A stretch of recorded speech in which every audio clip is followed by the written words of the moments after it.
Kumpirmadong kabilang ang mga sikat tulad ng mga artista sa mga target na mas pinaigting na kampanya kontra droga.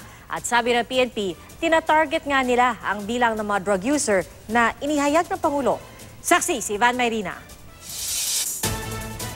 Basta ito, celebrities sa entertainment industry.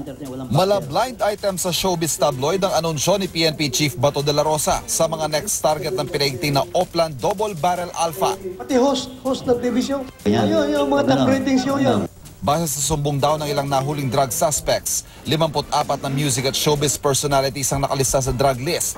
Ang pulisya ng City of the Stars o Quezon City magkikipag-ugnayan na sa mga TV network para sa voluntary drug tests. Ina-arrange na namin yung coordination or meeting with the entertainment industry. Itong siguro mga organization, Actors Guild, and siguro pati yung TV networks. Halos katulad dito sa sinabi ng dalawang sources ng Reuters na mas tututukan sa bagong estratehiya ng pulisya ang pag-aresto partikular sa mga sikat na drug personalities.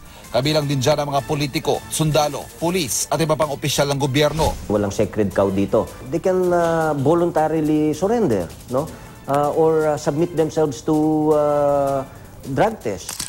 Pero wala pa rin kumpirmasyon sa nabanggit ng mga source na ang pati ng bilang ng mga napapatay bilang tugon sa mga batikos. Isa pang tiyak, ginagawa ito ng pulisya para masunod ang target na bilang ng Pangulo dahil kumonti na raw ang huli ng pulisya kamakailan. Umakyat sa 700 plus. Kaya sa 700 plus na naman, bumagal na naman.